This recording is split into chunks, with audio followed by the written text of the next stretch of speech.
I know we have, in addition to all the wonderful folks we have here this evening, we also have many people that are watching the streaming. I think it's on YouTube. Did I get that right? So I know we've got several folks watching on YouTube, and we'll watch later, and we welcome them this evening. What a beautiful night. We couldn't have asked for better weather here in the village of Palmetto Bay to celebrate Earth Day.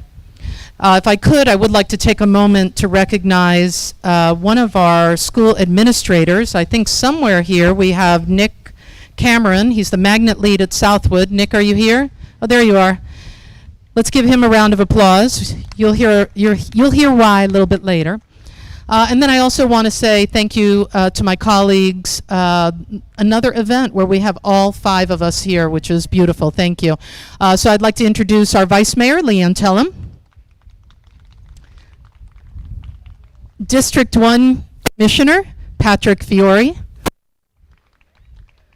Our Councilwoman from District 3, Marcia Matson. And the Councilman from District 2, Steve Cody.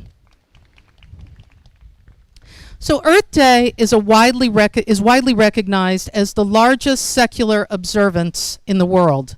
It's celebrated by more than 1 billion people every year. Every year there is a day of action to change human behavior and create global, national, and local pro-environmental policy changes. The first Earth Day, which was celebrated in the U.S. in 1970, mobilized millions of Americans from all walks of life, giving birth to a broad new movement to protect our planet. That first Earth Day is credited with launching the modern environmental movement of today. On April 22nd, 1970, 20 million Americans, this equated, just to give you some background, this equated to 10% of the total U.S. population at that time, took to the streets, college campuses, and hundreds of cities to protest environmental ignorance and demand a new way forward. That first Earth Day in 1970 opened the way to emerging environmental awareness and expanded environmental concerns nationwide. The movement that was created then led the way to the adoption of landmark legislation in the United States, including the Clean Air Act, Clean Water and Endangered Species Act, and the establishment of the EPA, the Environmental Protection Agency. Since then, many other countries have also adopted similar laws, and in 2016, the United Nations chose Earth Day as the official day to sign the Paris Climate Agreement into force. Presently, Earth Day is recognized as the planet's largest civic event each year. And here's a few little-known facts. Because of Earth Day, hundreds of millions of trees have been planted. There are environmental educators in 149 countries. I think you might meet one of them later today. $7 billion in green school grants have been awarded. 36 million volunteers have participated in cleanup activities globally. And Earth Day participants amounts to billions worldwide every year. Earth Day 2020 marked 50 years with global activations that aimed to mobilize 1 billion people worldwide for transformative action for our planet. Now, I don't need to tell any of you what a crazy year 2020 was, but it was one with amazing things that occurred. Numerous positive effects on the environment and climate. There are very big lessons to be found in the worldwide disruption of the pandemic.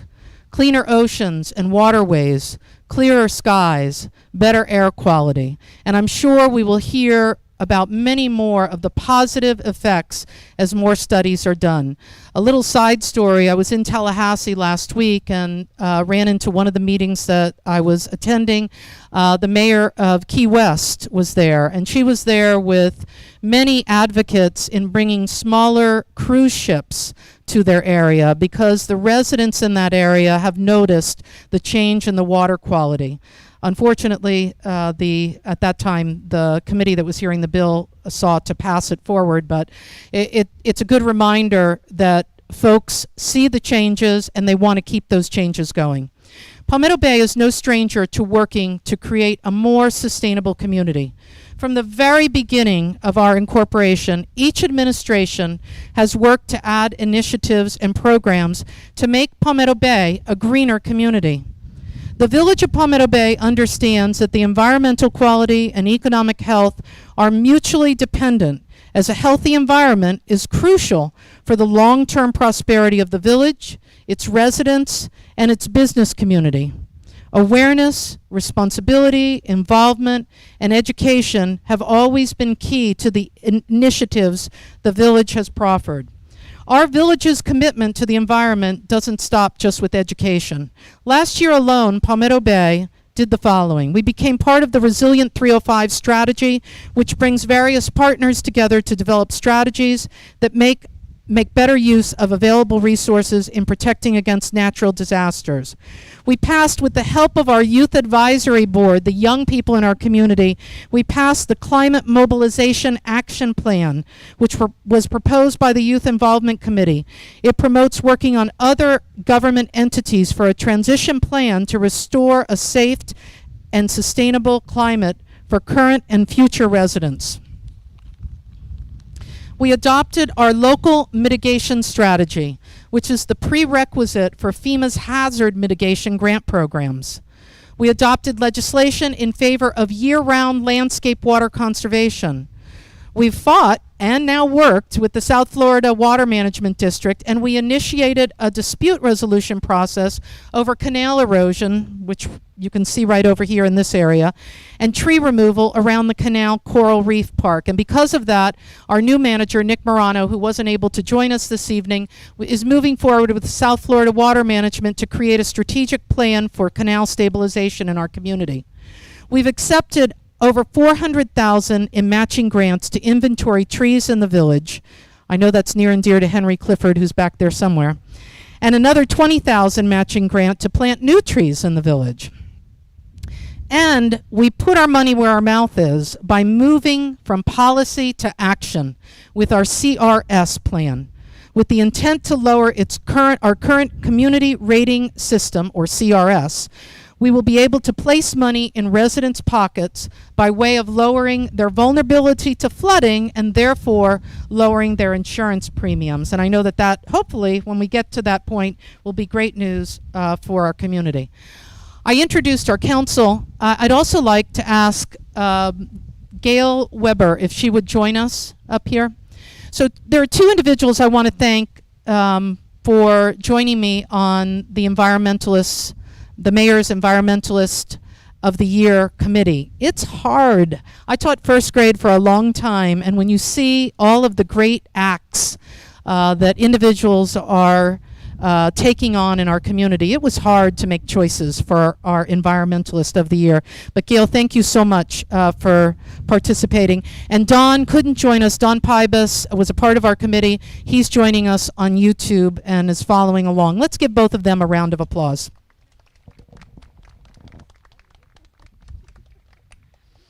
And so, as we celebrate Earth Day and our achievement as a nation and throughout the world to encourage environmental education and protection, we have people like our 2021 Mayor's Environmentalist of the Year, who lives right here in our village and has done an incredible amount of work to safeguard the health of our planet.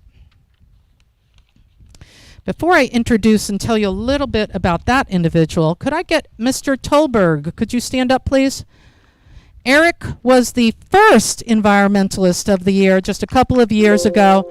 Thank you for coming out to support this year's Environmentalists of the Year. Palmetto Bay launched its search for the Mayor's Environmentalist of the Year award early in March. Within a few weeks, the village received several nominations. It was a very difficult decision, but ultimately, Dr. Leonardo Leopoldo Linus was selected as the winner for 2021. Leo, could we get you to join us? And how about if we get Dante and Franco to join us? Dante and Franco, you want to come up with Dad? These are our young environmentalists. All right, you're going to hear about it. So, Dr. Linus, or Leo, as I'm going to call him, possesses the right attributes that encompass a true environmentalist. Leo was born in Bogota, Colombia, and traveled to the U.S. to attend the University of Miami, where he graduated with a PhD in marine biology and fisheries. He and his family moved to Palmetto Bay in 2014. He has studied the Arctic Ocean. He was actually physically there. I found that out when reading your application, in the cold, frigid weather. He has presented at countless conferences and workshops promoting climate literacy. He created the Blue Stewards Certificate that blends traditional education with scientific research. And he has served in an advisory capacity for the 2021 Miami Youth Climate Summit, and so much more. Today, Leo is a science teacher and director of environmental stewardship at Palmer Trinity School. Give it up for Palmer. And he is also the advisor for the Environmental Action Club and the 10th grade lead advisor at the school. There, he also helped his school install 2 solar systems and phase out single plastic bottles on campus. That is a very, very important initiative. Yeah, we can't give enough applause to the amount of work that he's done. So it is my honor, and can I get you guys, do you want to help present? Come over here by the Vice Mayor, and she'll show you what to do. Right here's the Vice Mayor. And Celine, can you assist us so we know? Thank you. There we go. It's my honor to present Dr. Leo Linus with the 2021 Mayor's Environmentalist of the Year Award. Let's give him a round of applause. You want to pass it off to Dad?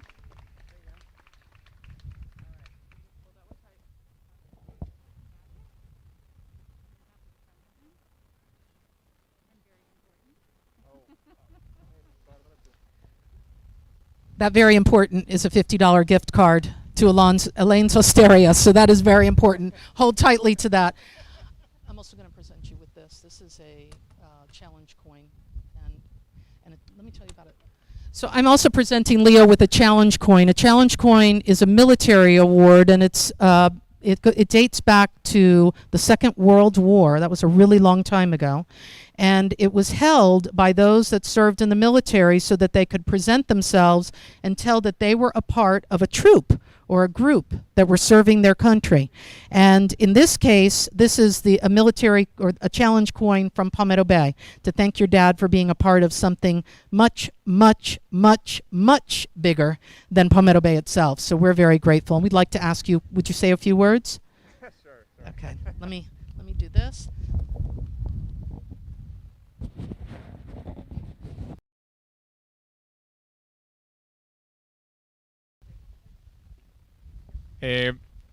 First, thank you very much, Karen.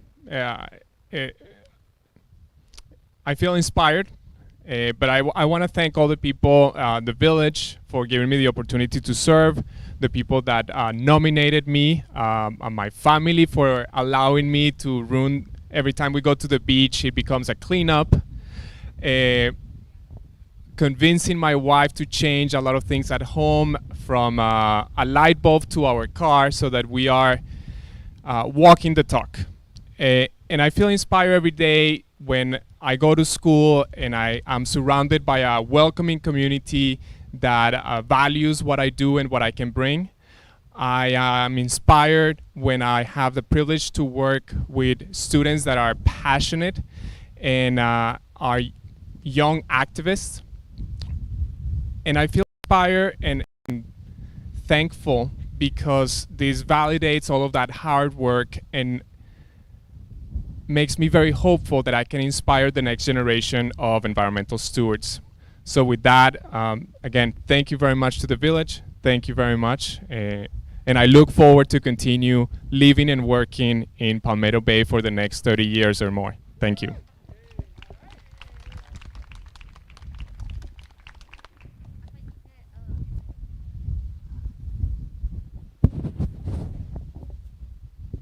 Let's give Leo another round of applause. And Leo, I hope you're also going to continue to learn and play in the village of Palmetto Bay. So thank you so much.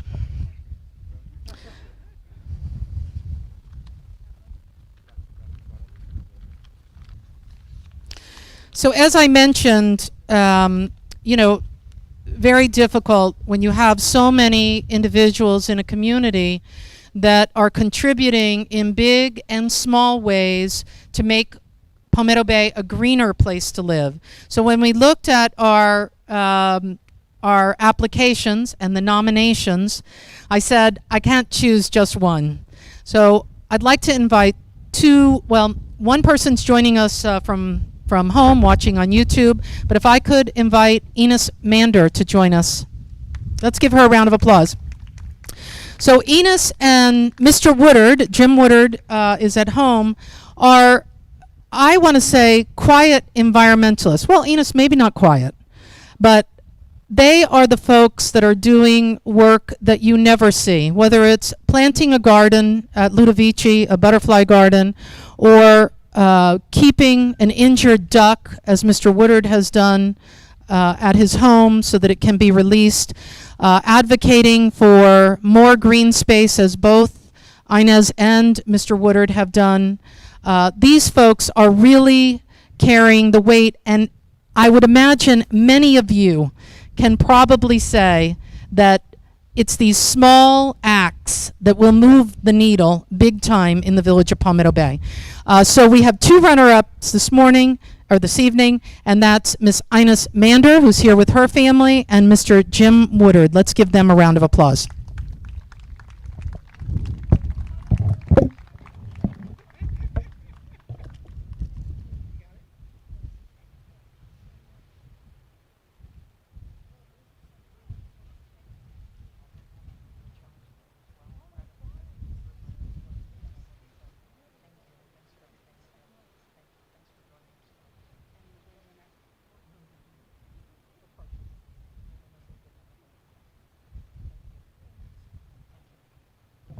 Let's give another round of applause for Jim and Inez. Thank you.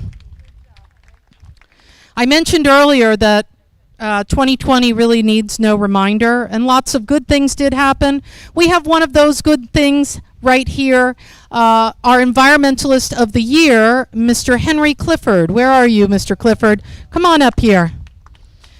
So last year, as you can imagine, we closed down Village Hall. I think it was March 18th. And of course, in April, we had made the selection for the 2020 Environmentalist of the Year. And the best we could do under those circumstances was to put Mr. Clifford under a tent at Ludovici during the shade tree giveaway. So Mr. Clifford, I wanted to give you a moment to say one or two words.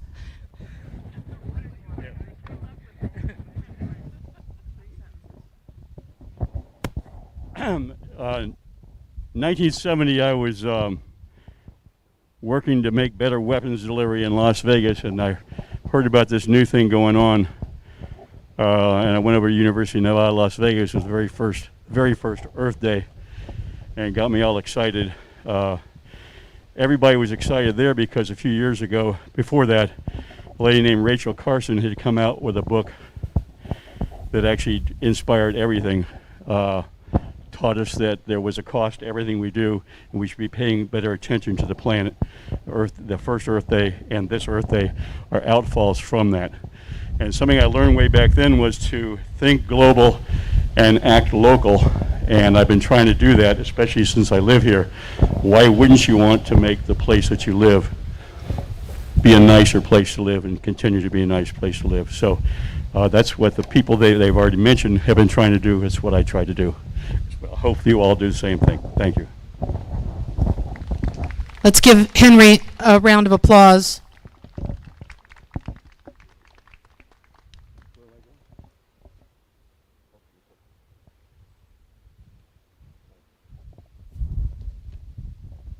Henry, let me give you this as well, a challenge coin.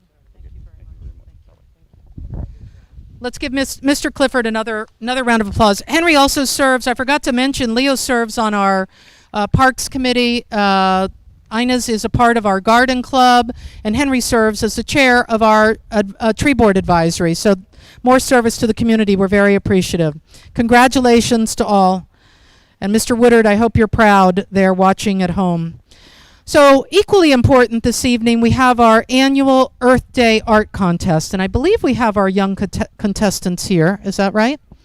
So the contest follows the intent of the worldwide Earth Day celebration, bringing awareness to our school-age kids about the importance of caring for our environment, encouraging behaviors in them that protect our natural resources and instill a love of conservation from an early age. This year's theme for the art contest was Restore Our Earth, based on the emerging concept that rejects the idea that our only options to save the planet are mitigate or adapt to the impacts of climate change and other environmental damage.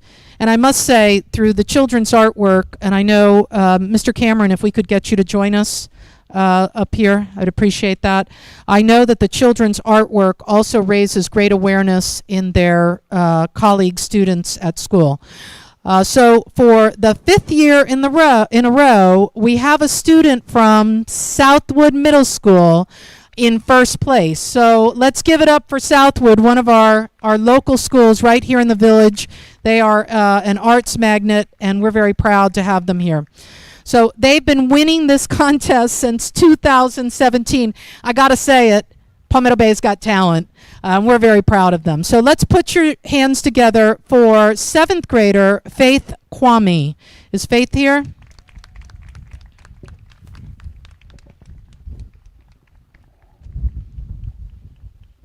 Hey, how are you? Good to see you. I'm vaccinated, just in case. Okay. Where are you, Faith? Is she coming?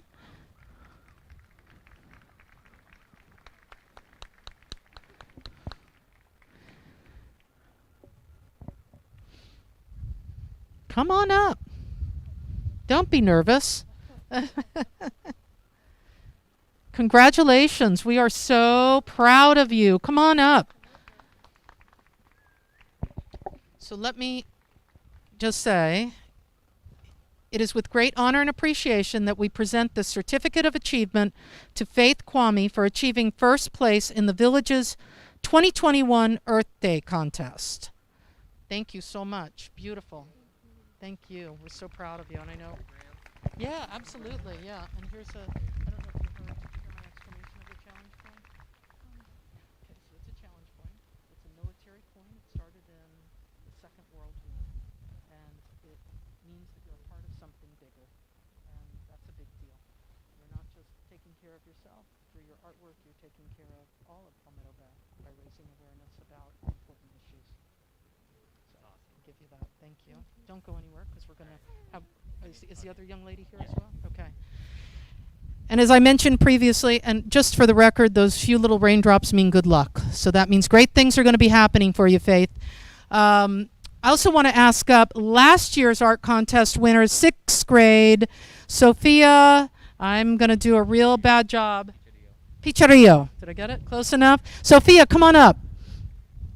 Let's give them both a round of applause. Sophia, I'm sorry that we were not able to recognize you appropriately last year, but we're glad to have you here this year. I'm going to give you this. Great. Let's give them both a round of applause. And I think we have a little something for you down here as well.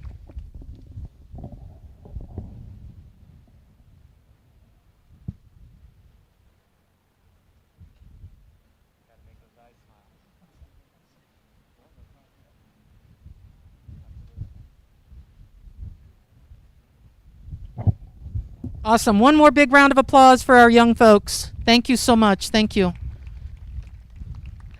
Thank you. And with that, I am going to turn it over to our park staff. Congratulations to all.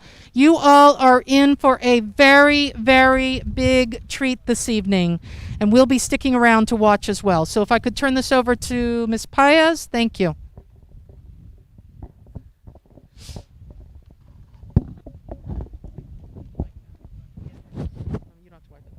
I'm sorry, I forgot one more big thank you. If we could all just really give a big round of applause to our Parks Department. They have really done a yeoman's job in everything we've done in the last year to provide virtual and hybrid opportunities. So thanks so much for making this year's Earth Day so very special for us. Thank you. Let's give them a round of applause. Thank you, Mayor and Village Council. Thank you for being here with us this evening. Welcome, everyone. It's a beautiful evening, a little windy. Hopefully it'll go down just a little bit, so don't worry, our screen will stay up. Welcome. My name is Sailene Paez. I'm the Special Event and Program Supervisor for the Parks and Recreation Department. It is amazing what we are doing here tonight, and I do want to thank Communications for being here and your support, and IT who really all make this happen. It's really a great team effort, so thank you so much, and thank you all for being here with us this evening. So it is my pleasure and honor to introduce to you today's filmmaker who is going to be showing the documentary. His name is Richard Kern. I first met Richard Kern back in, I want to say, 2013, 2014. I was a high school teacher at South Miami High School, and he brought some amazing documentaries to our students, and he's going to talk a little bit more about what he does with Miami-Dade County Public Schools, and it was impressive, and I instantly became a fan of Richard Kern, and then I was invited to attend one of his father's art gallery. Amazing. Again, I became a fan of his dad's work. So I thank you so much for being here with us this evening. It's really a pleasure, and I look forward to watching this film with everyone here tonight. So I am going to turn over to you to do some introductions. Thank you. Thank you, Sailene. Thank you, Mayor Cunningham. Good evening, family, old friends, new friends. What a fantastic way to celebrate Earth Week. It should be Earth Year, by the way, because 365 days a year, this planet supplies us with the bounties that we rely on, right? So let's call this Earth Year. Now I'm gonna try to keep my comments short and sweet so we can jump right into the film. But just for a little bit of a background, I'm the executive director of a nonprofit environmental education organization called Encounters in Excellence, and we use film to educate mostly students, middle high school students, about the environment. And we like to focus particularly on our backyard because that's what matters most to us right here, right? And how great is it that we are literally a few hundred yards from the edge of Biscayne National Park. Florida is an amazing place to live if you love nature, and I'm going to go out on a limb and assume all of us here love nature. That's why we're here. To date, our organization has reached close to 2 million students, primarily in Miami-Dade County Public Schools. The organization was co-founded by my parents, Rich and Judy Kern, who are both here. I don't know if you want to give a little wave. They're somewhere back there. They founded Encounters in Excellence in 1980, the year I was born. So it's a great honor for me to be able to carry that tradition forward to a new generation. And I should also again mention that my father is also a painter, and he has several of his paintings inspired by nature on display here at the Thalata Estate. So if you have a chance, please go through and enjoy some oil paintings of mostly the wonderful nature of Florida. So like I said, I wanted to keep this short and sweet. We've got a little bit of rain. I think it's not going to be too bad. We have a nice bonus, however, today because not only are we going to have a film experience, but with the wind, it's actually a three-dimensional immersive film experience. So it's going to feel like you're actually in there in the cypress swamps and the sawgrass prairie. So sit back and enjoy the adventure, and we'll have some time at the end for some questions. And I should also say we have lots of experts on the Everglades in the audience, so maybe they'll be able to help me with some of the questions at the end. So thank you, and enjoy Everglades Rising, and with that, I'll give you the cue to start playing, and Okay, we're going to turn off the lights and enjoy.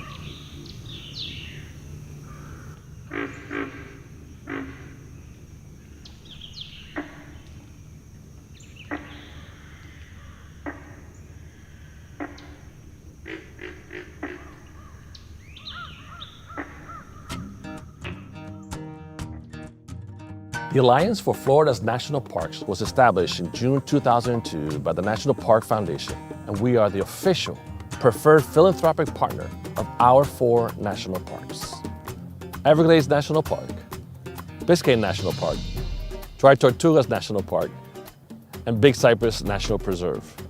The Alliance for Florida's National Parks makes direct grants to its partner parks in 5 critical areas: environmental education, resource protection, visitor services, volunteer activities, and community outreach. This educational documentary is an example how we help promote environmental education for Everglades National Park. We are proud to partner with Encounters in Excellence to bring you this amazing in-depth educational film.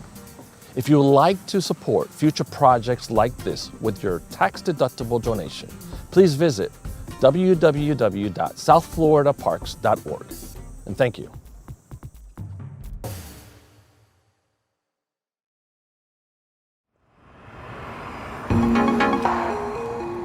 Miami. It's a concrete jungle. Sure, you'll find a palm tree here and there, and I admit, we've got a spicy, vibrant culture.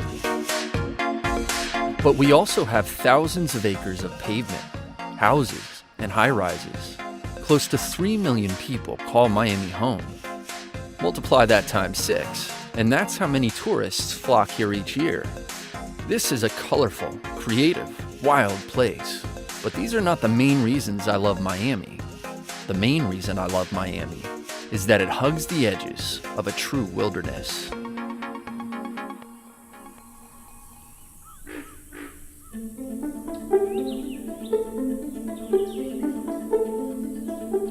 There is no place like the Everglades. It is subtle. It is loud. It can be harsh. It can be stunningly beautiful. But it is also threatened. 1.5 million acres of the Everglades rest within the boundaries of Everglades National Park, the first national park established to protect an ecosystem. This landscape is more than just water and sawgrass. We also find salt marshes, mangrove forests, and some of the largest seagrass meadows in the world. To fully appreciate the Everglades, you need to get your feet wet. You'll notice that just a few inches of elevation change can result in an entirely different habitat. Where there is a dip in the marl prairie, you might find a cypress dome. This magical world is full of botanical surprises. Rare orchids, colorful bromeliads. Some are haunted by ghosts. Pine rocklands get their name from the slash pines that grow on limestone ridges in South Florida. Saw palmetto is also found here, as well as over 200 other species of plants, not to mention a fascinating array of animal life. About 20% of the plant species here grow nowhere else in the world. Sadly, this is a disappearing habitat. Right now we're at the Deering Estate, a rare forest oasis in the middle of what we call the Miami Ridge, an elevated spine of land that runs along the eastern coast of South Florida. 150 years ago, forests like these would have flourished all along this ridge. Today, houses grow instead. Only about 2% of the pine rocklands that used to cover South Florida remain. Pine rocklands require one thing you might not expect: fire. Everything's connected. So if we were to take fire out of this ecosystem, what we see is a hardwood hammock-like environment that wants to come in. We're supposed to see fire in this ecosystem about every 3 to 7 years, and that fire kind of works its way through this herbaceous layer that we see behind us, burning that top layer off, and it kind of gives a pulse, a nutrients pulse to the ecosystem, and that's where we see that vibrant regrowth. If you were to take fire out, that's when you see that hardwood hammock component come in, and the shade intolerant understory that we're seeing in this herbaceous layer eventually disappears. The plants that grow here have adapted to resist and even rely on the occasional blaze. Adaptation is a change, or the process of change, by which a species becomes better suited to its environment.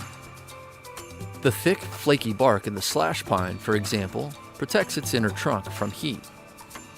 Its branches emerge high in the canopy. Fire also prevents succession by discouraging plant species that are not as fire-resistant from taking over. Succession is the replacement of plant species in a habitat as the environmental conditions change over time. The diversity of flowering plants in the pine rockland attract a diversity of butterflies, some endangered, like the Bartram's hairstreak.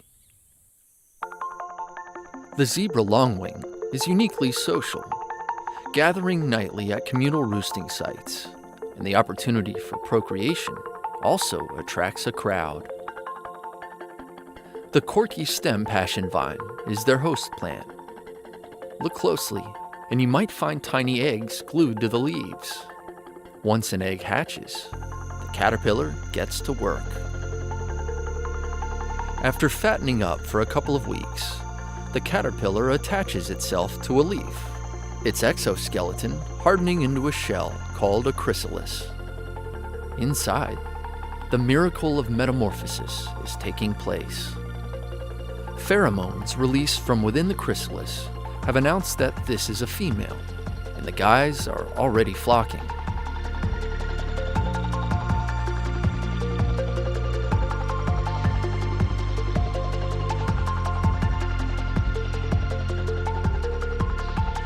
Before her wings have finished drying, one lucky male is given the opportunity to mate with her, and so the cycle of life continues.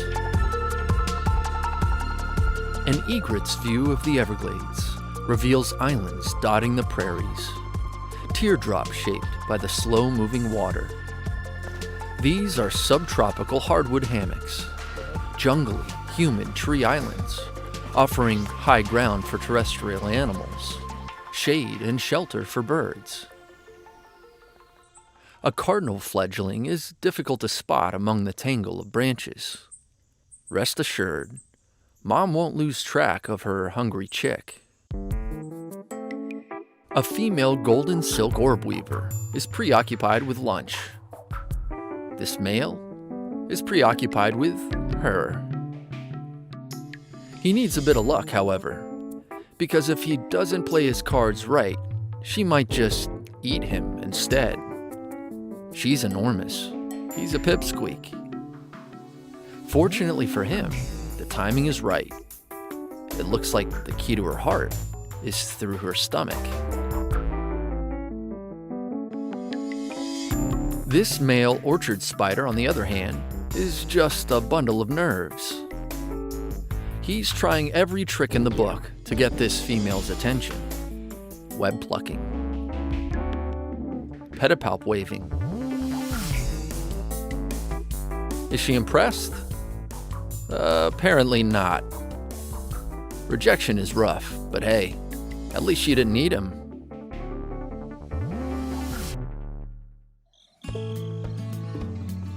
Today, Ranger Yvette Cano and my daughter, Scout, are searching for treasure. They're quite rare, but look closely, and you still might spot a few.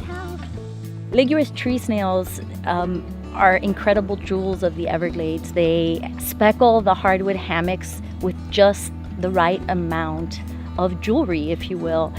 They're absolutely beautiful, and these days they're so difficult to find that it makes them even more valuable, just like jewels. Ligurous tree snails don't migrate far. Over time, isolated populations on remote tree hammocks developed their own unique color patterns, and the variation was spectacular. Since the beginning of time, humans, we just love pretty things. Unfortunately, that's not always good for nature, and that's the case with the ligneous tree snails. Their beautiful patterns were something that really attracted folks, just like they do today. Poachers took advantage of that. They actually would walk into a hammock, collect as many of one specific pattern as possible, and then set fire to that hammock, creating a monopoly of this one beautiful pattern, making it unique, and then selling it for top dollar. This had a tremendous effect on the populations of ligneous tree snails, and they were almost hunted to extinction. In 1947, author Marjorie Stoneman Douglas published a groundbreaking book. It exposed the world to a wonderful ecosystem that, unfortunately, was suffering from human impacts. The Everglades, River of Grass, gave this place its famous nickname. But she wasn't the first to coin the term. Our language is very descriptive. So when they name areas, they give it a name that describes what they saw. So when our people came down, they saw the water and they saw the grass, and they always understood that it was a river. So they coined the term Paihigosle Hayuge, which means river of grass. Before the Everglades was tamed, outsiders viewed it as a swampy wasteland, full of venomous snakes and stagnant water. For Betty's ancestors, it was a place of bounty. You know, our tribe, along with the Seminole tribe, are the only ones that have never signed a treaty with the United States of America. Our seasonal home became our permanent home. Amikasuki is here in the Everglades, and in our time of need, she hit us. There was a lot of food in the Everglades. You had a lot of deer, you had a lot of birds, you had a lot of, alligator, a lot of fish, and also a lot of wild fruits and root vegetables that we could eat out here. So she provided us, a refuge. The Everglades is not a stagnant swamp at all. The water is dynamic. It moves. Some percolates down into the rock below. Much of it drifts slowly towards the sea. It is, in fact, a shallow, slow-moving river, about 60 miles wide and 100 miles long. Historically, the story of the Everglades began near Orlando, where rainwater fed a chain of lakes, which flowed into the Kissimmee River, which meandered into Lake Okeechobee, which overspilled its southern rim, giving birth to the River of Grass. From there, the elevation dropped ever so slightly through the Everglades, all the way to Florida Bay. Water goes where gravity takes it, and in this case, it flows as a sheet of water. We call this slow, broad movement of water sheet flow. The foundation of South Florida is a platform of limestone called the Biscayne Aquifer. An aquifer is like a hard sponge, an underground layer of rock or sand that holds water. During the dry season, the bedrock becomes exposed in jagged formations of pinnacle rock.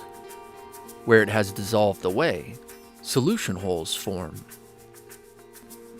Some of the water drifting through the Everglades seeps downward, recharging the groundwater. This is incredibly important. For about 8 million South Floridians, the Biscayne Aquifer is our primary source of fresh water. When leaves and other organic material breaks down in fresh water, they release carbon dioxide. This makes the water slightly acidic, which over time breaks down the limestone bedrock beneath. This is how solution holes form, like this one in a hardwood hammock at the Deering Estate. I like to think of solution holes as windows into the aquifer. The main deep artery of the River of Grass is the Shark River Slough. The word slough describes a low-lying area that channels water through the Everglades. Much of the water carried through the Shark River spills into Florida Bay and the Gulf of Mexico, where it mixes with seawater. Under natural conditions, the brackish waters of Florida Bay would be a thriving nursery ground for many species of fish, fringed by dense mangrove forests and blanketed with lush seagrass beds. But this is no longer a system that functions naturally. Heavily altered by humans, the Everglades is a shadow of what it once was. What does the future hold? And why should we really care? Well, we'll dive into that a bit later. The Everglades exists in a complex balance of biotic and abiotic components. Biotic components are the living things, the plants, the animals, and the way they interact with each other. Abiotic components are the non-living things, the water, the geology, the climate, and disturbances such as fire. Every native species of plant and animal has adapted to fill a special niche, occupying an important role in this delicate web of life. Undisturbed, there is balance. Everything functions normally, and life is good. Where there is light, we find life. Autotrophs, or producers, are able to harness the energy of the sun, transforming light energy into chemical energy through the process of photosynthesis. These plants are the first link in the food chain. Without them, we wouldn't have the heterotrophs, or consumers, which make up the following links in the chain. Slogging through the prairie, you'll notice a yellowish, spongy goo that coats the floor and clings to the aquatic plants. This stuff is called periphyton, and it's super important. Scoop up a handful and you'll see how it absorbs and holds water, which is crucial when the Everglades dries down during the winter and spring months. Periphyton is a bit hard to categorize because it's actually more of a community of blue-green algae, fungi, decayed plant material, and lots of other stuff. If you tear into a lump, you'll notice the green color from the photosynthetic cyanobacteria. Periphyton is actually an important source of food energy for tons of small primary consumers. Whatever it is, tadpoles, aquatic invertebrates, and small fish find it quite nutritious. And so does one of the Everglades' most notorious inhabitants. Spend enough time out here, and you'll likely donate pints of blood to swarms of mosquitoes. Only the females require a blood meal, necessary to produce eggs, which are laid in rafts on the surface of the water. Once hatched, the young mosquito enters the world as an aquatic larva, feeding on periphyton and other organic material for a while. Eventually, the larva transitions to a resting phase, curling into a question mark shape called a pupa. In a few days, the pupa floats to the surface and splits open.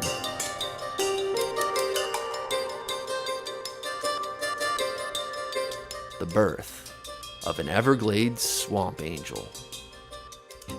Fortunately for us and this family of anhingas, the prairies and sloughs are also full of gambusia, the mosquito fish. Where does it get its name? Well, it's obvious. The mosquito fish loves mosquito larvae. Keep up the good work, gambusia. My kind really appreciates the role that you play. The more water that's delivered into the Everglades, the more room there is for fish to reproduce. Gambusia, largemouth bass, Florida gar, and about 24 other native species make their home in this wetland ecosystem. Plenty of fish means plenty of prey for water birds, and each species is equipped with specialized tools and unique hunting methods. Wood storks and roseate spoonbills feed by touch. The spoonie's bill, though oddly shaped, is quite effective. Longer-legged wading birds, like the great blue heron and the great egret, hunt by sight in deeper waters. If you're a fish, you don't want to be on the receiving end of one of those dagger-shaped bills. Purple gallinules forage among the aquatic plants. Their long, splayed toes are perfect for dancing across the broad leaves.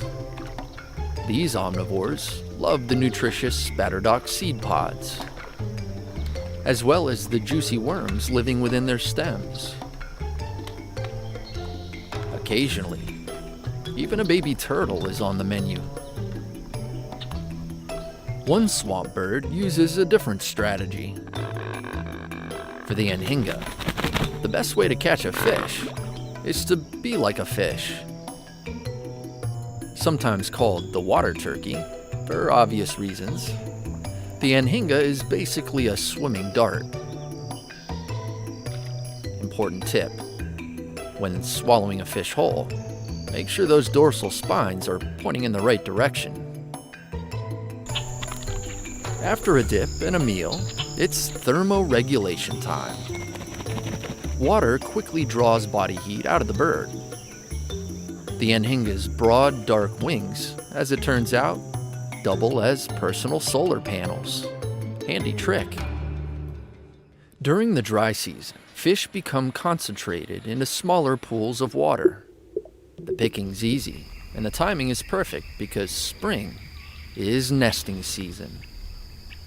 Wading birds of all varieties will begin breeding, from tricolored herons to spoonbills and wood storks. But first things first. Males need to attract a mate, and they've got to look good. Check out this great egret's breeding plumage. And how about those moves? This male anhinga is tearing up the dance floor too.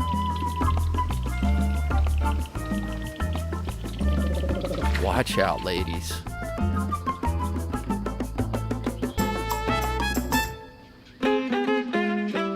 A few weeks later, and now there are families to feed. These gangly chicks are never not hungry, it seems, and they don't have a lot of responsibilities. Young wading birds have only 4 jobs: nag, eat, and grow. And nag. Some of you watching this can probably relate. And just like us, they have an awkward teenage phase too. Gross. That's certainly not how I do lunch. If you think that's bizarre, check out this soft-shell turtle. But guess what? She doesn't care what you think. She's too busy digging her own nest, and that's a beautiful thing.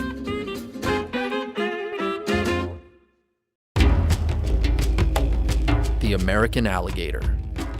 No other animal conjures the wild, rugged spirit of the Everglades like this reptile. Here, the gator is king. It is stealthy, explosively powerful. It is the apex predator, an ancient survivor, and architect of these wetland habitats. Over time, an old alligator nest may become a tree island, where it wallows in the dry season, a cypress dome. Dry season brings the same bounty to the alligators as it does to the wading birds. A remote pond in Big Cypress becomes a springtime oasis. With fresh water of the Everglades swiftly dwindling, this remaining pool attracts a crowd, and the fish have nowhere else to go.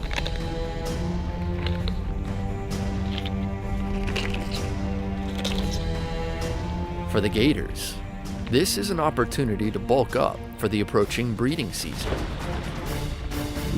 For a turtle, this is an awkward spot to be. Just that cool, man. Try to blend in. While the dry season offers concentrated prey and easy dining for the alligators for a time, eventually that food supply will disappear. It's getting hotter. And if the rains don't come soon, feast will turn to famine, and some will not survive. For thousands of years, the alligator was the uncontested apex predator of the Everglades. But today, This crocodilian competes with an infamous invader for the top spot. Python, python, right there, right there. The Burmese python.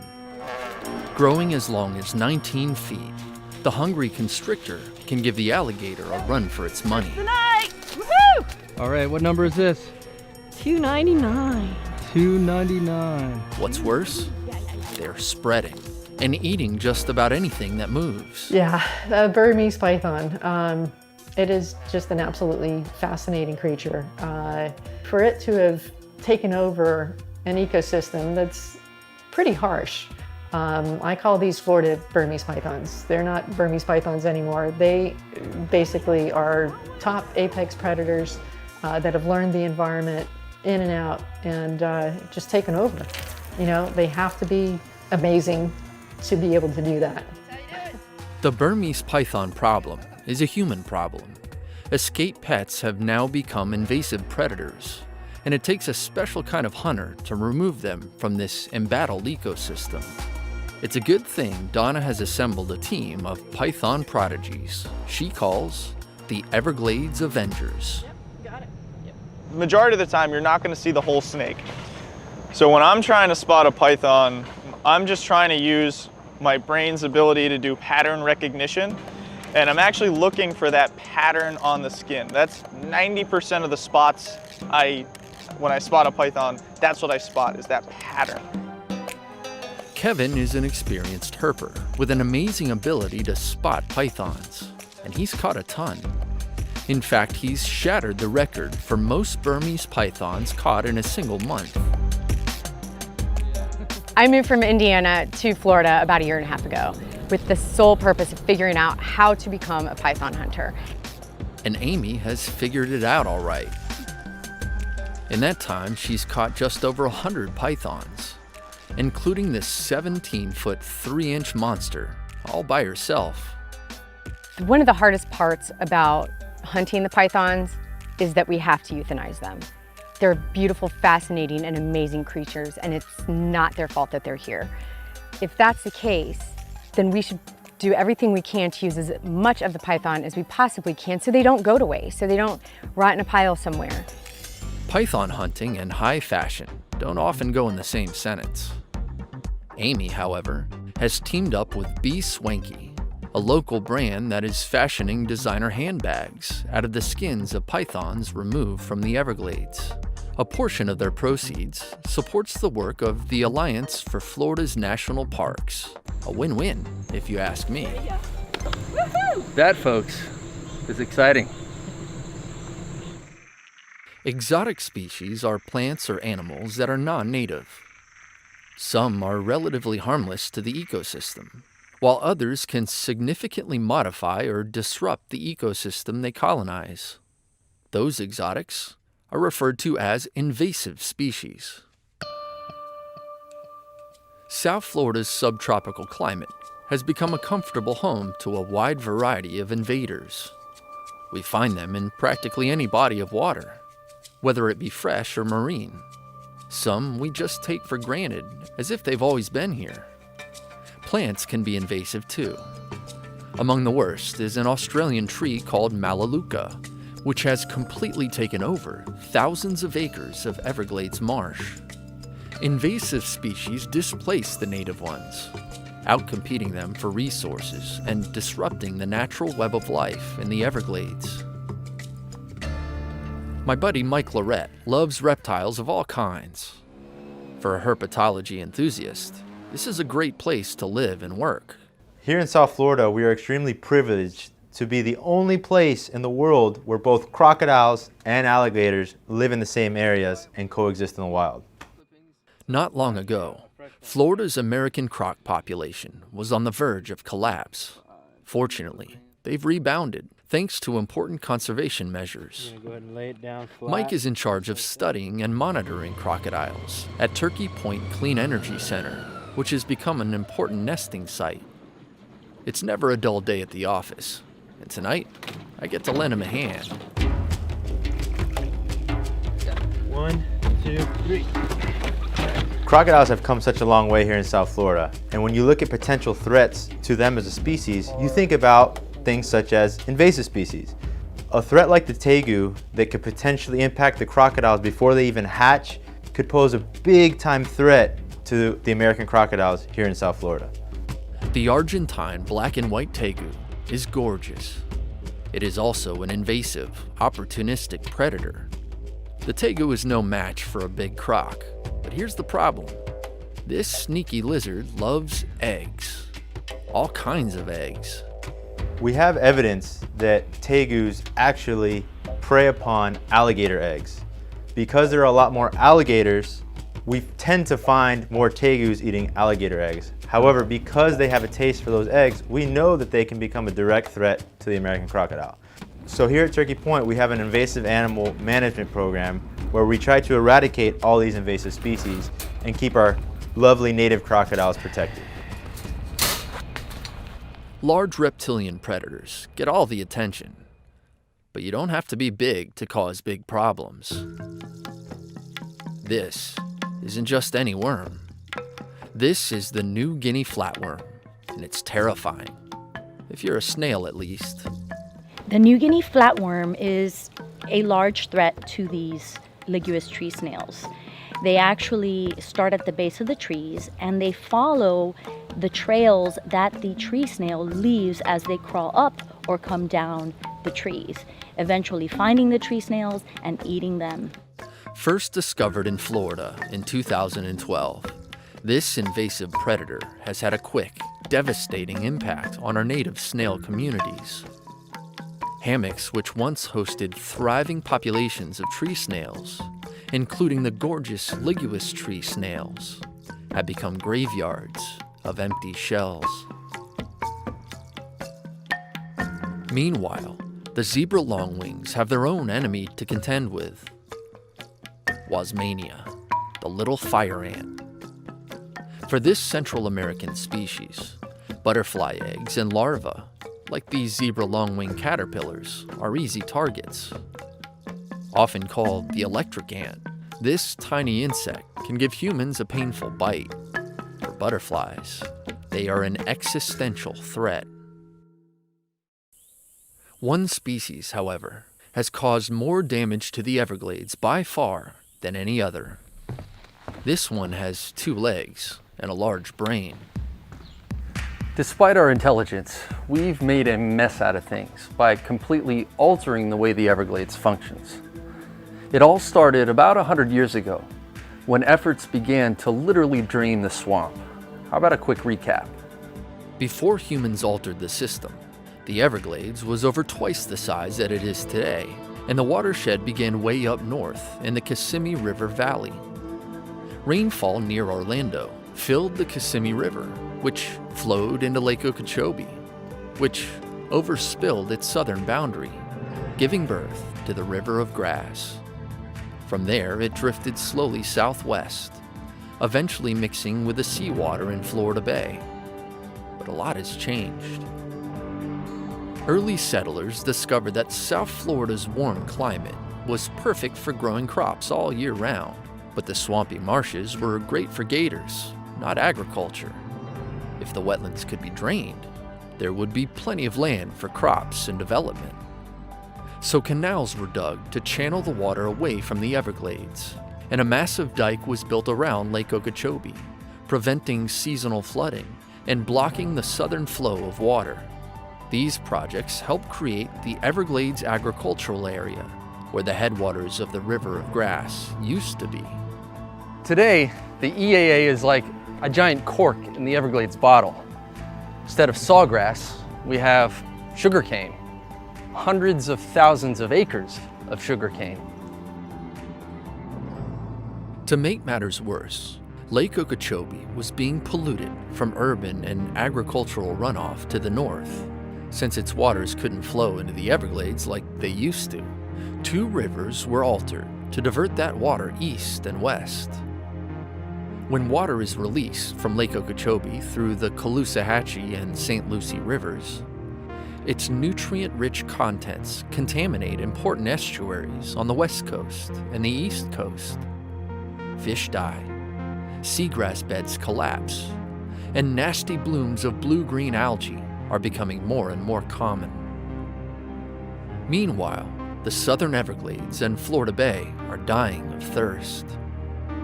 Everglades restoration efforts to increase water flow into the system include new reservoirs to store water, filter marshes to clean it, pump stations to move it, and elevated bridging over Tamiami Trail to allow that water to flow into the southern glades. But the Everglades doesn't just need more water, it needs clean water. A significant amount of pollution flowing into the River of Grass comes from urban areas like Miami, runoff from dirty streets, and from lawns and golf courses that are pumped full of fertilizers. In one way or another, we're all contributing to the problem. Human impact on the environment is extensive and far-reaching, even deep in the central Everglades. Areas that, not long ago, were pristine marshland are becoming choked with nutrient-loving cattails and weedy invasive plants. Even more alarming are the scummy blooms of blue-green algae that are fueled by nitrogen and phosphorus in the water. This stuff is not only bad for the environment and nasty to look at, but potentially very harmful to our own health. New research indicates that a neurotoxin called BMAA, which is released by certain species of cyanobacteria, can biomagnify its way up the aquatic food chain. It can kill fish, large marine mammals, and potentially humans. Scientists are discovering that when people consume seafood taken from areas that experience frequent algal blooms, this can cause elevated levels of BMAA in human brain tissue, which can lead to degenerative brain disorders, similar to ALS and Alzheimer's disease. Cleaning up the Everglades, in my opinion, is a no-brainer. Pure, fresh water is the lifeblood of the Everglades, but this wetland ecosystem has been drying up. Meanwhile, our oceans have been rising. Climate change has opened our eyes to a threat that could have huge impacts on not only the Everglades, but our ability as humans to survive in South Florida. Most of us live in houses perched just above sea level. That means a couple of feet of sea level rise could mean ocean water in your living room. While we can observe the water rising above ground, we can't easily see what's happening below, but we can taste it. I'm talking about something called saltwater intrusion. We remember that the aquifer below us is like a rocky sponge that holds water. As you get closer to the coast, the groundwater becomes more and more salty from the seawater that seeps in and mixes with the fresh. As sea levels rise, the result is more pressure pushing that seawater further into the aquifer, further inland. Saltwater intrusion is the movement of salt water into freshwater aquifers. This is a big problem. Saltwater intrusion can contaminate our aquifer, our main source of drinking water. Some wells near the coast that used to draw pure fresh water 100 years ago are now full of undrinkable salt water. As sea levels rise, this problem is only getting worse, unless we do something about it. So what is the solution? Well, obviously, we need to tackle global climate change. But what the Everglades also needs, what South Florida needs, is water. The right amount of clean, fresh water delivered at the right time. Climate change results in wild, unpredictable weather patterns, such as prolonged droughts. But freshwater flow through the River of Grass is what recharges the aquifer below. This creates the pressure necessary to push back against invading seawater. This may seem like a simple fix, but it requires lots of good science, lots of hard work, and innovative ideas in order to repair our Everglades, the source of pure, fresh water for more than 8 million people. Sea levels are rising. Can we help the Everglades rise to the challenge? Alligators don't spend much time worrying about climate change, although they probably should. Their reptilian brains are preoccupied with simpler things, like survival and procreation. Males advertise their size by the resonance of their deep bellowing vocalizations. The bigger the male, the more likely he'll find a mate. Love in the swamp. What a beautiful thing. Gravid, or egg-carrying females, build large nests in late spring. They need to be big enough to keep the eggs high and dry when the marsh fills during the rainy season. Scientists have been monitoring alligator nests for several decades to track hatching success rates, and two big factors are weather and climate. If a nest is flooded due to unusually high rainfall, the eggs will be destroyed. High hatching success rates are important to keep not just alligator populations healthy, but the entire ecosystem healthy. The alligator is what we call a keystone species, a species on which other species in an ecosystem largely depend. If it were removed, the ecosystem would change drastically. Can you imagine the Everglades without alligators? Not too long ago, that was a real possibility. During the middle of the 20th century, these reptiles were nearly hunted to extinction. Fortunately, biologists and conservationists got to work, and populations have rebounded.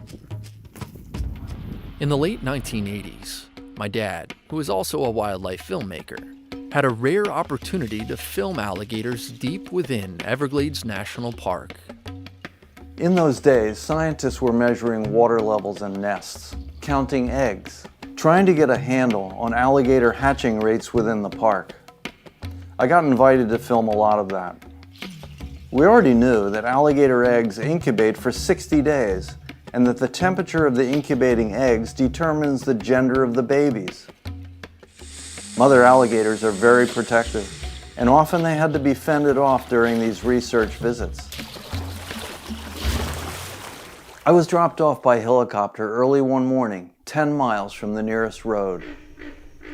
Crouching in knee-deep water, I was finally able to film the magic moment when the mother alligator began digging away the burden of sawgrass and assisting her babies out of their shells.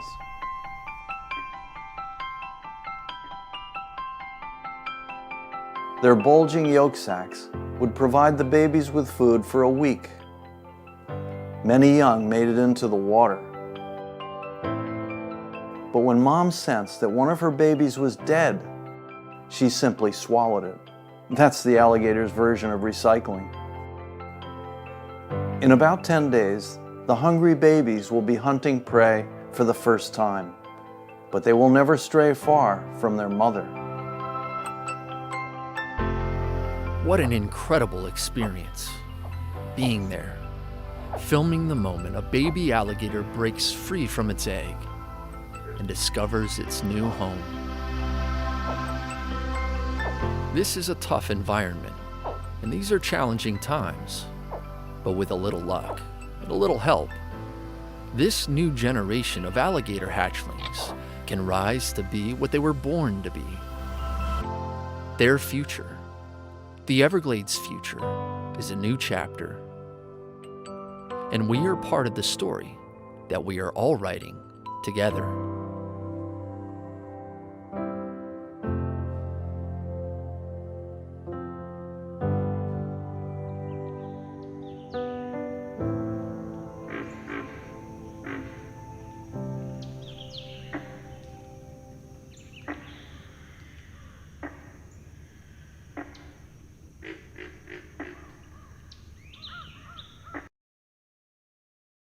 And I apologize, we were trying to protect our equipment in the back. If we can have Richard Kern come on up, and we have a Q&A session for anyone who has questions for him. Where'd he go? Oh, he's right here. Let me turn on the light. Give me 1 second. All right. Well, that was an adventure. I hope everyone is not nauseous and seasick from that immersive experience that we promised at the beginning. It was was maybe a little wetter than we expected too. I apologize, but we have a fair amount of people who stuck it out through the rain, so I'm impressed.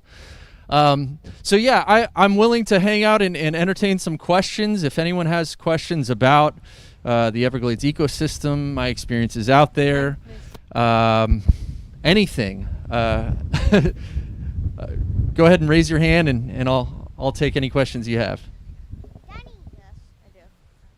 I like the video. Thank you. Hello. Hello. Nice to meet you. How long did it take you to film? How long were you out in the Everglades? Okay, so how long did it take us to actually do the filming? That's a little hard for me to answer because I didn't take very good records. I will say that the bulk of the production, the bulk of the filming, we worked on from about February of 2020 through about September of 2020. But that said, we're based in South Florida. We've spent a long time out there filming. We were able to draw from our archives of video. Some of the sequences you saw we may have filmed 4, 5, 6 years ago. So I guess if I was to guess, this may have represented about maybe 3 to 4 months of just solid on the ground filming.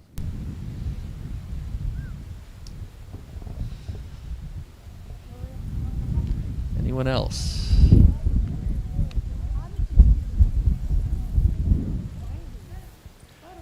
How did we get those amazing shots of the spiders? Thank you, first of all. Second of all, I did a fair amount of the filming, but I did not do all of the filming. My father, who's right there, Rich Kern Sr., he really enjoys what we call macro photography, working on the minutia, the small things, and it's very difficult to do. It requires special lenses, usually lots of light. The depth of field typically is very shallow. So he actually did, I would say, almost all of the macro photography. So all of the spider shots that you saw, that was my dad, as well as the zebra longwing butterfly sequence. He filmed that as well. But that's very, very challenging to do. The mosquito hatching that's a technique my dad actually kind of perfected, over many years and several times filming. Of all things, the hatching of a mosquito on the surface of the water, very difficult to pull off. Yes, we did donate a lot of blood to the Everglades. Okay, we have a question all the way back here by a young lady. Here you go. How did he film the alligators? Very carefully. So I would guess that I've spent more time probably filming alligators than any other species in the Everglades, and I'm fascinated by them. They're big, powerful, ancient survivors, and I feel like I've gotten to know them somewhat. I'm starting to maybe understand their body language a little bit better. I do sometimes get closer than I would probably suggest you get. If you see an alligator, stay safely away and observe it from a distance because they can be unpredictable. And I also have I have a lot of good friends that I talk to and learn from. I'm going to call them out. Mark Perry is the alligator expert in the room way back there. So if I have any questions about alligators and their behavior, I'll talk to Mark and he'll tell me what not to do. So yes, but always observe them safely from a distance. Great advice. Okay, next question. Hi. Okay. I have 2 questions. One semi-serious one and one I'm curious about. So the first one, is this going to be available on YouTube to watch? Go ahead, sorry. Sorry, I didn't mean to cut you off there. I'll answer that first. This is available right now to watch on YouTube. Nice. It's out there. It's free to stream. If you go to our website, odysseyearth.com, you can find it there as well, or you can go to our YouTube channel, Odyssey Earth, and find it there. And my semi-important question was, Do you have any recommendations for mosquito repellent after being out there for all that time? Because I just need some. Good question. Yeah. So how do you deal with mosquitoes in the Everglades? First of all, I even in the hottest part of the summer, I almost always wear long sleeve shirts and long pants. This is a good time to be outdoors because there are so many great options, technical fabrics that are very good at wicking sweat away and actually keeping you cool while keeping your appendages protected from the sun, but also the mosquitoes. So long pants, long sleeve shirts. That's probably your best option to keep mosquitoes off of you. That said, I know there are a lot of like sort of natural, lemongrass, citronella, options for mosquito repellent. I've found that they rarely work very well for me. I always carry a bottle of 100% pure DEET, which is probably not good for you, but it is the most effective thing for keeping the mosquitoes off of you by far. So if they're really, really bad, I know I've got that in my bag, and I'll put some squirts on me, and that helps a lot. Some people wear bug jackets. I have one that I rarely take with me because even though they're full of holes, they restrict the breeze and can get quite hot in the summer. So those would be my tips. All right, solid options. Thank you so much. Any more questions? Raise your hand. Where? Oh, we do have a question in the back.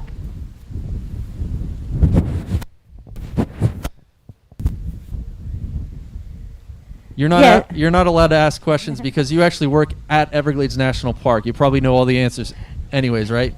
No, I don't know this answer. Okay. When you're not filming, where's your favorite place to recreate in the Everglades? Oh, in the Everglades, I was going to say I always enjoy going to Zach and Nicole's house and barbecuing. That's a lot of fun. But my favorite place to recreate in the Everglades, we're talking about the Everglades in this film really more as an ecosystem. Where this film wasn't specifically about Everglades National Park, which is a very important part of the Everglades ecosystem. It's 1.5 million acres of protected Everglades habitat, but the Everglades is much bigger than the boundaries of the park, right? And I include Big Cypress National Preserve and places like that as part of the Everglades ecosystem. And I love the Everglades in the national park, but I also really love the Cypress Dome habitats, which are a little, I think, a little more wild in parts of Big Cypress and Fakahatchee. That might be my favorite place to explore around. Okay, we have one more question. Great question. On the last question, I'm sorry, this is kind of sad question. You mentioned in the video about saltwater intrusion. Did you ever learn about a projected future about our aquifers with the current rate the saltwater is rising, that without information, how many years it might have left? Because I know how hard it is to get salt water out of fresh water once it's already come in. So yeah, that's a very important question to ask, especially if you're a resident of South Florida. What are the projections that we're looking at? Unfortunately, I can't really give you a good answer because I'm not on the ground studying and modeling. And I think the best we can do is use the data that we have and try to model and project. But it's very hard to predict, and that really has everything to do with how climate change takes shape in the future. Are we going to be able to at least slow or even halt the rising sea levels, which are the response of a warmer and warmer planet? I'm not sure. We may have some people here in the audience. I think, let's see, Jennifer Diaz from the Everglades Foundation. Is that you, Jenny? Okay. I didn't know if you had any good statistics about sea level rise and saltwater intrusion to add to the conversation. Okay. There may be some hydrologists from FIU that could help out. I'm sorry. The short answer is I don't know. But it's a very big concern because there are wells, old wells that were dug, 50, 100 years ago closer to the coast that are unusable now today. because of saltwater intrusion, and as a result of sea level rise, and also us drawing more water out of the aquifer. There are 8 million of us here in South Florida today. 150 years ago, there may have been, several thousand. So the exponential number of people who are all drilling down into that aquifer, more straws in the milkshake, so to speak, drawing that water up and not replacing it fast enough. That's part of the problem as well. Thank Great you. And I think we have our last question of the night goes to this little young man. What if there's two snakes and you step on one and you catch the other? And the first one bites one. Sorry, no, he doesn't have a question. Okay, I'll talk to you later. It was about snakes, which I love questions about snakes. So we'll figure this one out later. I think that wraps it up. Thank you so much for joining us this evening. Thank you, Richard Kern, the artist, his dad, Richard Kern Sr. Thank you for all of those who stayed and weathered this out. Awesome. Have a good night. Drive safe. Thank you all.